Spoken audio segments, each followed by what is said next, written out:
This is Michael Hannon reading from the second volume of Pilgrim's Process. First, a few words about the making of the book.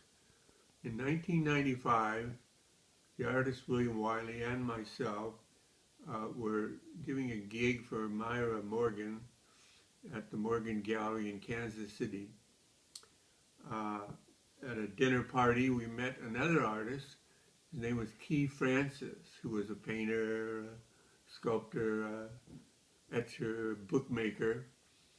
And he had a big studio at the University of Central Florida. So he wanted to do a book with us.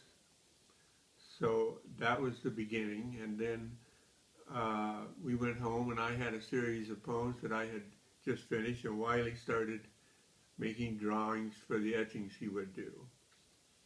It was finally decided that we would have to make the actual etchings in Florida. So we went down to Orlando and made the book. There were 20 copies made, I believe.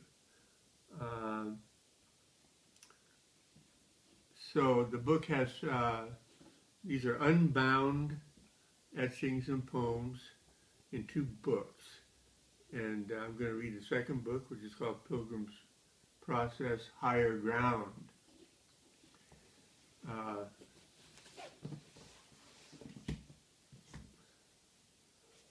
So these were designed to be in signatures with a poem and an etching. This one's called The History of Silence.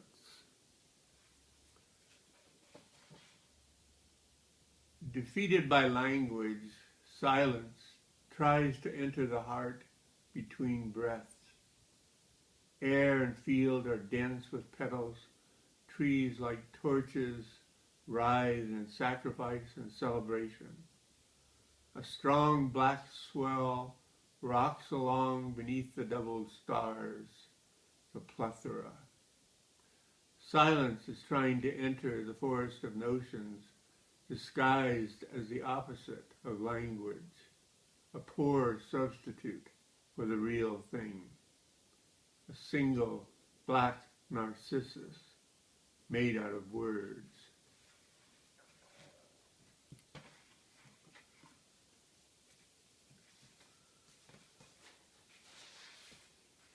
The second poem in the series is called Lunatic.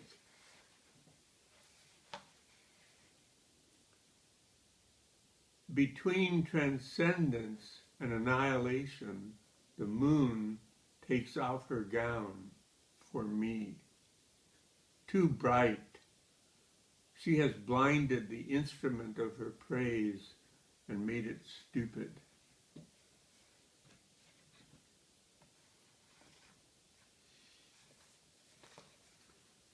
And then we come to real estate.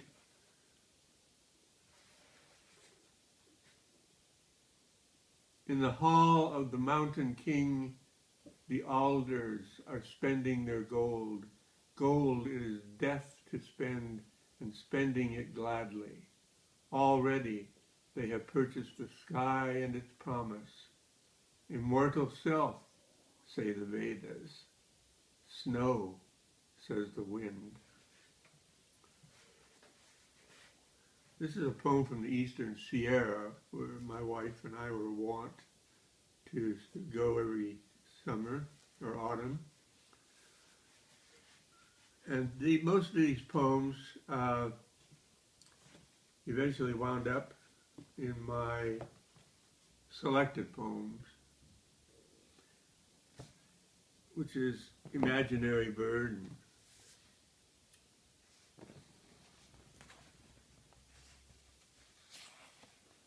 And this poem, Homeless, was just, it's been published many times, but it was just published again in Tom Killian's book of prints and prose called California's Wild Edge, which is turns out to be a sort of history of California poetry.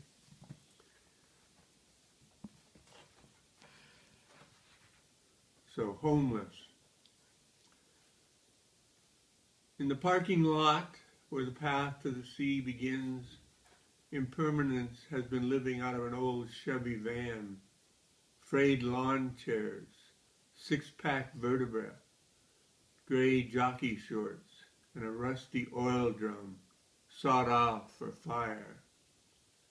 On the beach, white chaos seizes the year's drowned air and lifts it against the wrecked horizon. Cold, county-sized cumulus streamed out and crumbling. The Faro Mexican boys are bathing in chrome, thralled in Neptune's shock and howling for the sun. And the sun comes out, tentative at first, brushing at crest or slaty trough. Then light, the real thing, suddenly and at full strength, blinds and reveals. Homeless, homeless, homeless, the conscious stones cry out.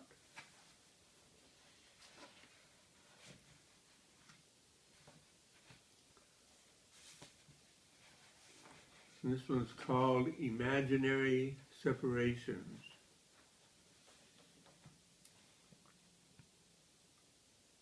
All spring I listened to the sorrow song until, without changing, it became a song of joy.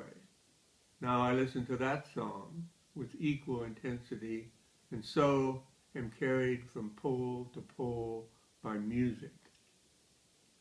At times, catching a stray note from the Song of Songs. Thus, my frightened heart is opened a little, and tears instruct my stubborn face. That which is dreaming the world is the world.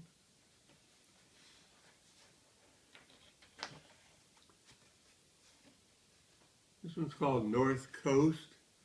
This came out of a trip that my wife and